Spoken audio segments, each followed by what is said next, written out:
안녕하세요. 옛 이야기입니다. 옛 이야기 채널은 사연 읽어주는 남녀 채널에서 지금은 삭제되어 들을 수 없는 21년도에 소개해드린 사연 중 베스트 사연만 골라서 읽어드리는 채널입니다. 구독과 좋아요 부탁드리며 그럼 오늘의 사연 바로 읽어보겠습니다. 저희 아버지는 가난한 소장농의 막내 아들로 태어났습니다. 가진 것이라곤 날띠 낡은 수저와 비가 오면 빗물이 새고 추운 바람이 불면 바람 한 점 막아주지 못하는 오래된 초가집 한 채뿐이었어요. 매일매일 끼니 걱정을 하며 사는 가난한 집이었습니다. 비록 가난한 집이었지만 아버지는 누구보다 성실하게 농사를 지으시며 언제나 저와 어머니에게 따뜻하게 웃어주시는 저에게는 세상에서 가장 좋은 아버지였습니다. 어렴풋하게 기억나는 아버지는 고된 농사일로 힘드셨을 텐데도 불구하고 언제나 웃으며 저를 안고 어디든 다니셨던 기억이 납니다. 가난했지만 가난을 몰랐던 저는 행복한 유년기를 보냈습니다. 하지만 어느 날 여름 장맛비가 너무 심하게 내리던 날이었어요. 아버지는 추수를 앞둔 벼농사를 망칠까봐 걱정이 많으셨고 그날도 논을 살펴보시러 나가셨다가 화를 당하셨습니다. 급하게 불어난 물에 휩쓸리셨죠. 저희 아버지의 시신은 3일이나 지나서야 마을에서 한참 떨어진 곳에서 발견이 되었습니다. 그날 아침 아버지는 저에게 줄 꽃모자를 만들어 주시고 이른 아침 나가셨던 기억이 아직 생생하게 납니다. 어린 저는 그 당시 무슨 일인지 잘 알지 못했어요. 시간이 조금 지나서야 어머니의 통곡 소리와 저희 집에 찾아온 마을 어르신들의 대화에서 알 수 있었죠. 아버지는 이제 다시는 볼 수 없다는 것을요. 저희 어머니는 아버지와 같은 마을에서 태어나 어린 시절부터 아버지를 알고 지냈었다고 합니다. 원래 집에서 정해둔 짝이 있었지만 어머니는 아버지를 사랑해서 집안의 반대에도 불구하고 아버지와 결혼을 하셨다고 해요. 아마도 반대의 큰 이유는 가난이었을 겁니다. 어머니는 그 일로 집안에서 내쳐졌으며 결혼 이후 친정과는 거의 왕래를 하지 못하셨다고 합니다. 어머니는 아버지가 돌아가시고 오래 슬퍼하시지도 못하셨어요. 당장 자식의 끼니 걱정에 슬퍼할 겨를도 없어 일을 하셔야만 했죠.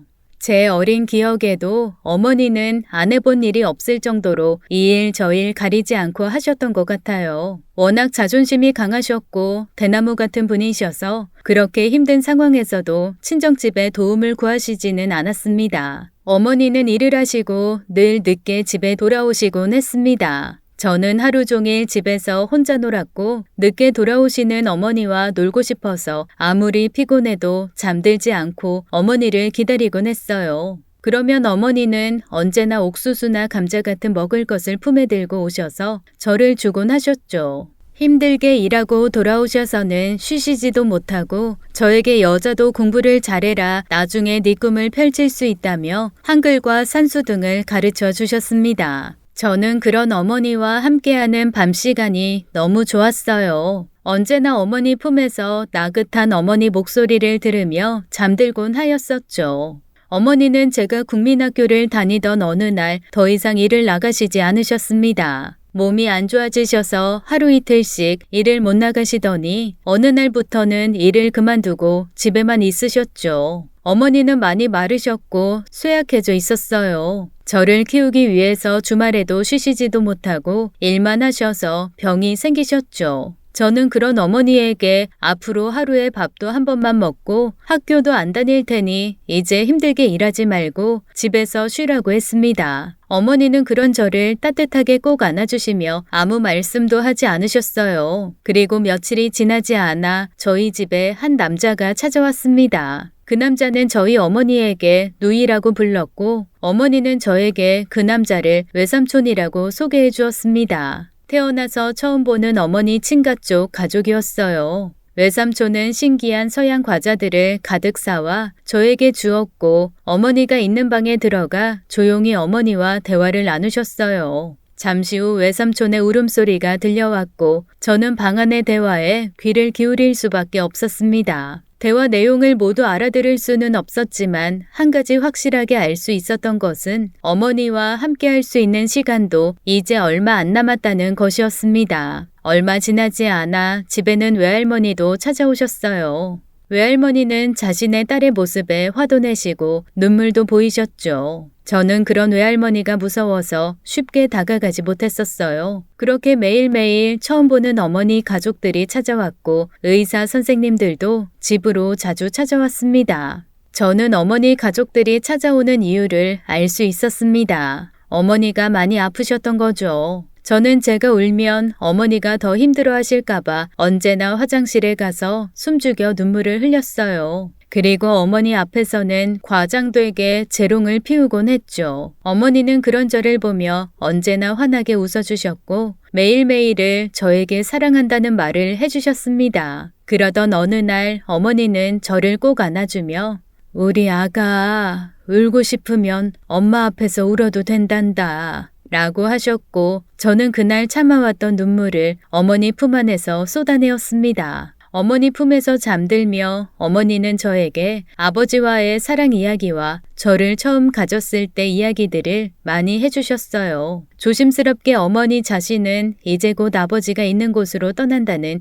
이야기도 해주셨습니다. 그리곤 저에게 외삼촌이 저를 대신 키워줄 것이고 어디서든 언제나 공부를 열심히 하라고 당부하셨어요. 그렇게 어머니는 그 달을 넘기지 못하시고 저를 홀로 남겨둔 채 아버지 곁으로 떠나셨습니다. 어머니에 대한 애정이 각별했던 저에게 어머니를 다시 볼 수 없다는 사실은 감당할 수 없는 슬픔이었죠. 이후로 저는 외삼촌 집에 들어가서 살게 되었습니다. 어린 나이에 부모를 모두 잃은 저를 외삼촌과 외숙모는 세심하게 챙겨주셨고 제가 상처받지 않도록 많은 부분에서 노력해 주셨습니다. 제가 공부를 이어갈 수 있도록 많은 지원을 해주셨고요. 외삼촌에게는 제 또래의 아들이 있었는데 어떠한 편애도 없이 저를 자식처럼 잘 키워주셨습니다. 덕분에 어머니를 잃은 제가 길을 잃지 않고 살아갈 수 있었죠. 저에게는 은인과 같이 좋은 분들이었습니다. 외삼촌은 규모가 큰 주물 공장을 운영하고 있으셨어요. 사업을 잘하셔서 집도 좋았고 좋은 차에 기사와 가정부 이모까지 두고 사셨습니다. 그런데 제가 중학생이 되는 해부터 삼촌의 사업이 많이 어려워지고 주변 여러 곳에 돈을 빌리시기 시작했어요. 그리고 다음에 어려워질 대로 어려워진 공장은 결국 문을 닫게 되었습니다. 매일같이 집으로 빚쟁이들이 찾아와서 행패를 부리는 것이 일상이 되었죠. 결국 버티지 못한 외삼촌은 어느 날 밤에 빚쟁이들 눈을 피해 몰래 떠나게 되었습니다. 하지만 저는 데리고 도망갈 수 없었죠. 외삼촌은 저에게 신문지에 쌓여있는 돈다발을 쥐어주었습니다. 그 돈은 돌아가신 어머니가 남겨주신 돈이었다고 했죠. 아무리 사업이 어려워졌어도 그 돈은 절대 건들 수 없다고 했어요. 제 손을 잡고 미안하다고 연신 고개를 숙여 눈물을 보이셨었습니다. 외삼촌은 그날 밤 자신의 가족과 함께 떠나셨고 저는 어머니와 같이 살았던 집으로 다시 돌아갔어요. 다시 혼자가 되었죠. 저는 어머니가 남겨주신 돈으로 생활을 하며 학교를 다녔지만 고등학생이 되었을 즈음 어머니가 남겨주신 돈으로는 얼마 버틸 수 없다는 것을 알았습니다. 저는 어쩔 수 없이 학교를 그만두고 제가 할 수 있는 일을 찾았어요. 고등학교 중퇴한 어린 저에게 할 수 있는 일이란 공장일 뿐이었죠. 저는 3교대 공장에 취직을 하여 살기 위해 일을 했습니다. 하지만 어머니와의 약속을 잊지 않았기에 일을 마치고 집에 와서는 지쳐 잠들 때까지 공부를 하곤 했어요. 제가 다니는 공장에는 제 나이대의 친구들이 많이 있었습니다. 또래의 남자아이들과 여자아이들은 언제나 일이 끝나면 자기들끼리 어울려 술을 마시고 놀러 다녔었죠. 그 남자아이들은 번번이 제게도 자신과 같이 놀자고 했지만 저는 그런 것엔 흥미가 없어 매번 거절을 했습니다. 저는 쉬는 시간에도 조용한 곳에 가서 책을 읽는 부류의 사람이었어요. 그런 저의 모습이 남자 무리 중 몇 명에게는 보기 싫었었나 봐요. 어느 날 그 남자아이들이 제게 다가와 시비를 걸었죠.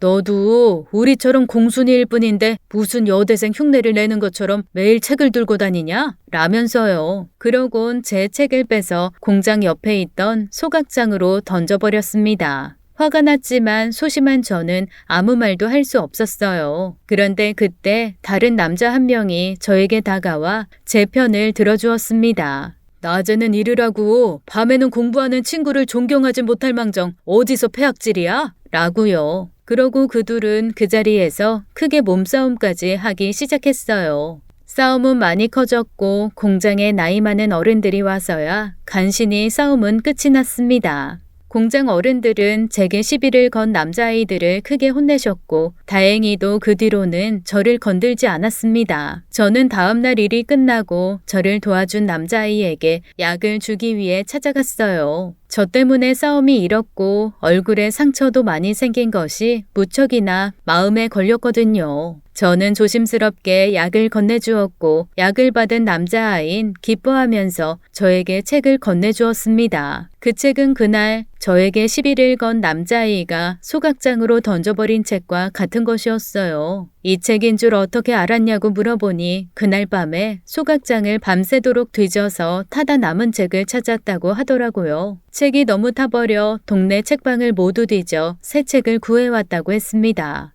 그 남자아이는 자신의 이름을 승민이라고 저에게 알려주었고 저보다 8살이나 많은 오빠였어요. 승민 씨는 제가 그 공장에 들어왔을 때부터 저에게 관심이 있었고 오랫동안 지켜보았다고 했습니다. 그는 고아원에서 자랐으며 성인이 되자마자 고아원에서 나와 공장에서 일을 시작했다고 했어요. 세상에 혼자 남은 저와 혼자로 태어난 그이는 남에게는 말하지 못했던 슬픔들을 이야기하며 서로를 보듬어 주었고 그렇게 조금씩 서로를 알아가며 저희는 사랑을 키워갔습니다. 승민 씨는 일을 쉴 때라면 저를 전국 곳곳을 데리고 다니며 새로운 것을 보여주었고 새로운 것을 맛보여 주었죠. 세상에 혼자 서 있는 것 같았던 제가 이제는 기댈 수 있는 사람이 생기니 세상을 다 가진 것 같았습니다. 저희는 그렇게 서로를 사랑했고 둘이 조그마한 결혼식을 올려 부부의 연을 맺었어요. 어머니가 남겨주신 집에서 저희는 결혼 생활을 시작했고 성실하고 사랑이 많았던 그이 덕분에 행복하게 살았습니다. 그리고 얼마 지나지 않아 저는 아이를 임신했고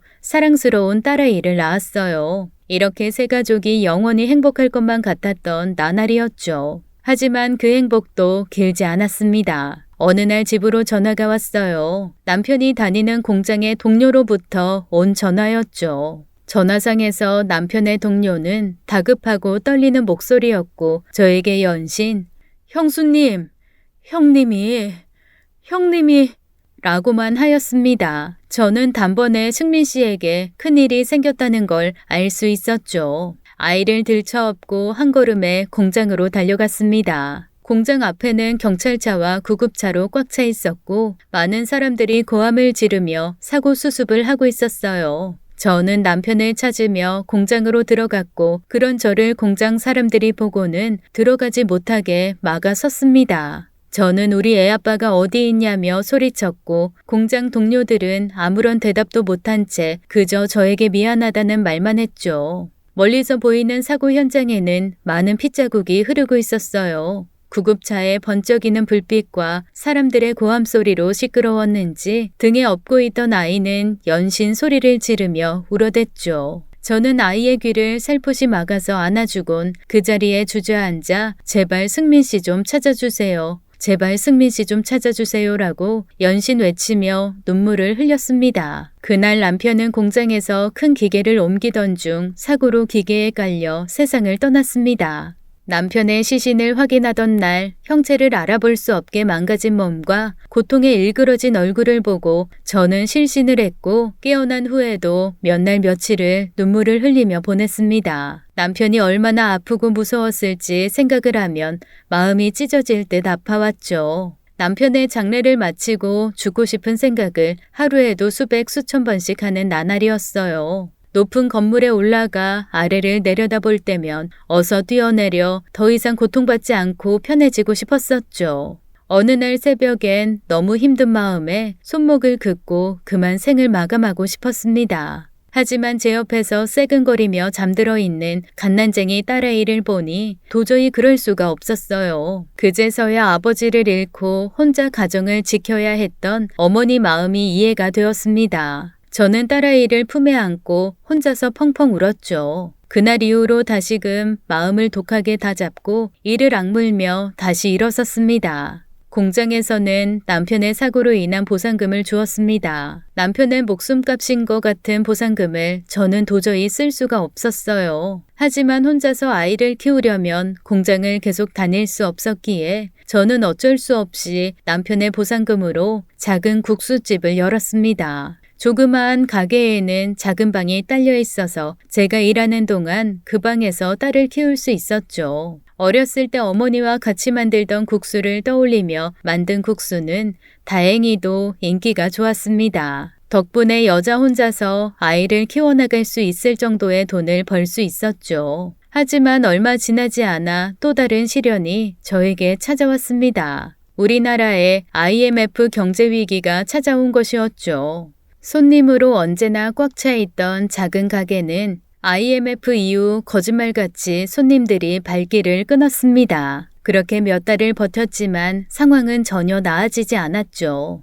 남편의 목숨값으로 얻은 가게를 저는 절대 포기할 수 없었기에 무작정 아이를 들쳐업고 길거리로 나아가 닥치는 대로 일을 찾았습니다. 아침에는 우유 배달을 했고 낮에는 파출부 일을 했어요. 저녁에는 식당을 찾아다니며 설거지도 했고요. 밤에는 집에서 부업을 하며 이를 악물고 최선을 다해 아이를 키웠습니다. 다행히도 못난 어미를 만나 어려서부터 고생만 한 딸아이는 건강하고 올바르게 잘 자라주었어요. 힘든 나날이었지만 아이를 보며 견뎌왔습니다. 그렇게 세월은 흘러갔고 삶은 조금씩 나아지기 시작했어요. 저는 다시 국수 가게를 열 수 있게 되었습니다. 아이는 영특하여 공부도 곧잘 잘했어요. 제가 걱정이 됐는지 학교가 끝나면 언제나 가게로 달려와 제 일을 돕는 착한 아이였죠. 저는 그런 아이에게 제 걱정은 하지 말고 다른 아이들처럼 학원이라도 다니면서 좀 더 공부를 하라고 했지만 그럴 때마다 아이는 엄마가 힘들게 번 돈을 그런 곳에 쓰고 싶지 않다고 했죠. 아이는 손님이 오면 저를 도왔고 손님이 없을 땐 가게에 딸린 작은 방에서 혼자 공부를 했습니다. 어디서 이리도 착한 아이가 제게 와주었는지 감사할 뿐이었죠.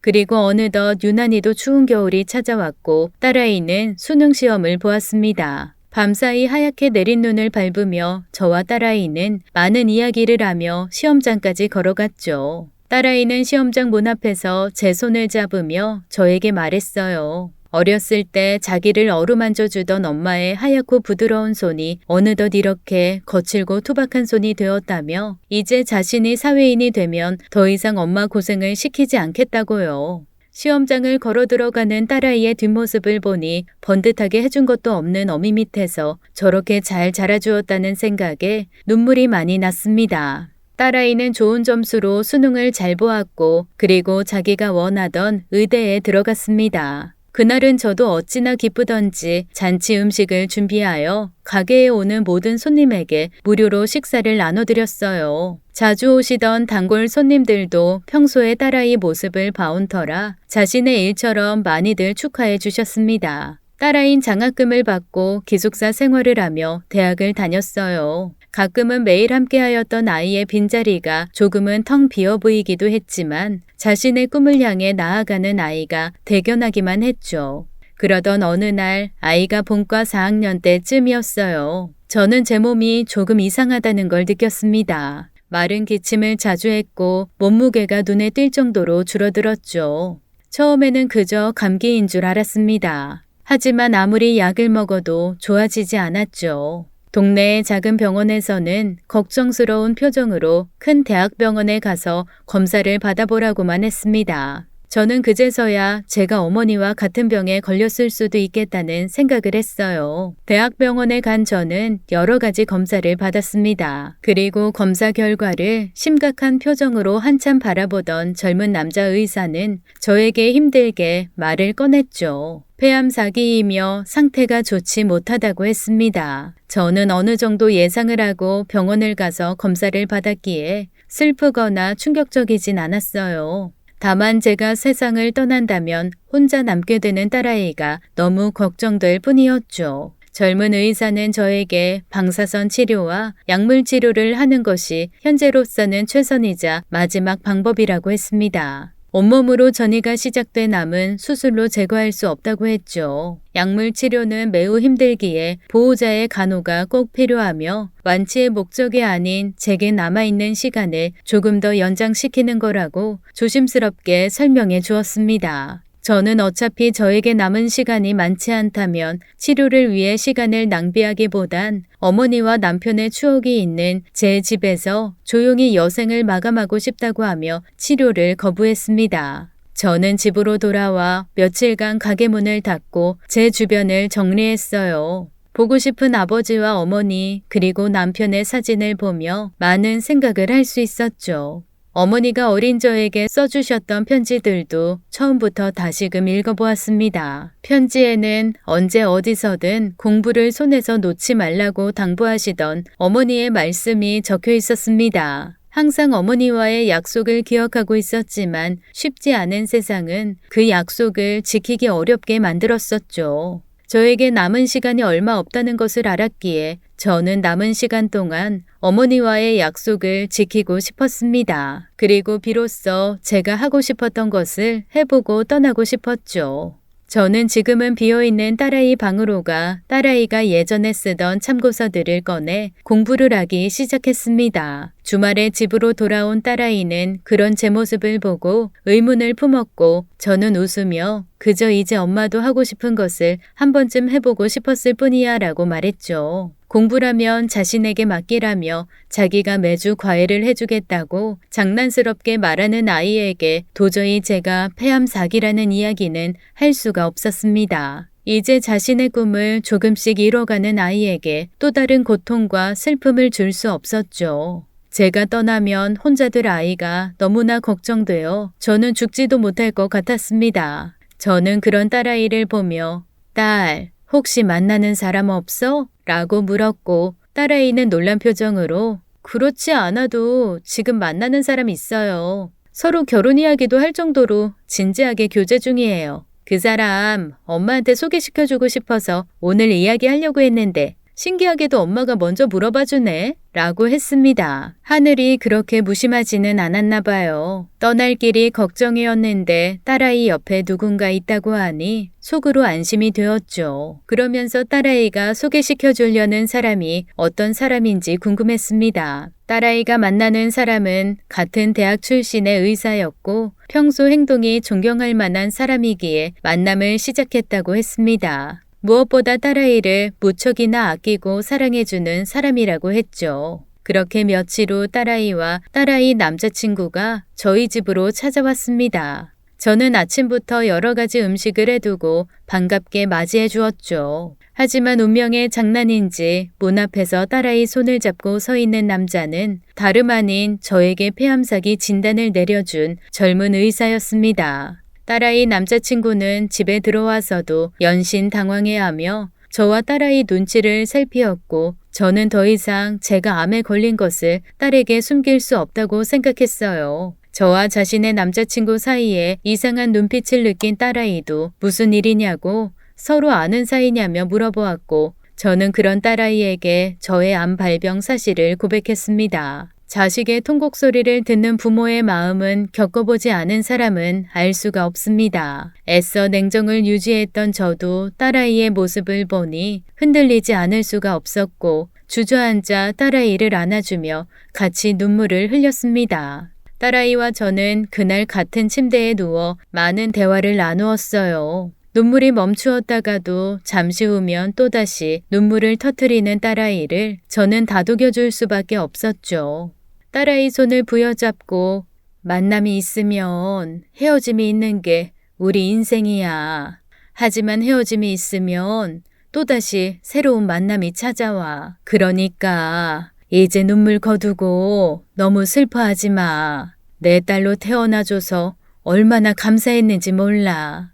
제발 마음 약한 소리 하지 말라며 떠나지 말라는 딸의 울음 섞인 목소리에 저도 이렇게 될 수밖에 없는 제 운명에 눈물이 났습니다. 그리고 며칠 뒤 딸아이 남자친구가 저를 다시 찾아왔어요. 저에게 큰절을 하며 딸아이와 결혼을 허락해 달라고 했죠. 저번 첫인사를 왔을 때 결혼 승낙을 받으러 왔다가 하지 못하고 이번에 다시 찾아온 거였어요. 저는 제 딸을 왜 사랑하는지 물어보았고 딸아이 남자친구의 진실한 대답을 듣고 결혼을 허락해 주었습니다. 그리고 저 대신 제 딸을 잘 부탁한다고 했죠. 그렇게 저는 제 딸을 품에서 놓아주었고 그 둘은 새로운 가정을 꾸리며 결혼을 했습니다. 딸 내외는 결혼 후에도 제 병의 진행을 조금이라도 늦춰보기 위해 백방으로 노력했어요. 매일매일 저를 찾아와 무릎을 꿇고 제발 항암 치료를 받아달라는 사위의 부탁에 저는 치료를 시작하기로 했습니다. 그런 그 아이들의 정성이 하늘에 닿았는지 제 암세포는 다른 곳으로 더 이상 전이를 하지 않았고 크기도 더 이상 커지지 않았죠. 다행히 정신도 온전하여 공부도 계속할 수 있었습니다. 그렇게 기적 같은 시간은 3년이 흘러갔고 저는 대학 입학 수능을 보았어요. 어린 아이들과 한 반에서 시험을 치르니 마치 저도 그 아이들처럼 어린 시절로 돌아간 기분이었죠. 저는 좋은 성적을 받았고 딸아이가 다녔던 학교에 국문학과에 합격했습니다. 딸아이 부부는 무척이나 기뻐했고 저에게 직접 학교 곳곳을 소개해 주겠다며 들떠했죠. 하지만 저는 대학교 등록을 포기했습니다. 제가 등록을 포기함으로 그 대학에 가고 싶어하는 다른 젊은 아이들에게 기회를 주고 싶었거든요. 저보다 젊고 시간이 많은 사람들에게 기회가 가는 것이 옳은 것이라 생각했습니다. 딸아이 부부는 그런 제 뜻을 아쉬워했지만 이해해 주었어요. 딸 부부는 작년 겨울에 씩씩하게 생긴 아들을 낳았습니다. 제게 손자가 생긴 것이죠. 사위를 꼭 빼닮은 잘생긴 아이였어요. 딸아이가 손자에게 젖을 주고 있는 모습을 보면 어느 세월에 이렇게 훌륭하게 자라주었는지 행복의 눈물이 났습니다. 요즘 저는 딸아이 집에 머물며 손자를 보고 있어요. 손자를 돌보고 있을 땐 저에게 이런 행복한 시간이 주어졌다는 것에 언제나 감사를 합니다. 오늘도 잠들어 있는 손자를 보며 저는 매일매일 기도합니다. 아버지, 어머니, 그리고 정미 아빠 모두 너무 보고 싶지만 저 조금만 더 살다 갈게요. 이 아이들 곁을 조금만 더 지켜주고 당신들이 제게 가르쳐준 이 사랑, 그 사랑을 이 아이들에게도 더 많이 알려주고 그때 돌아가도록 할게요. 보고 싶어요.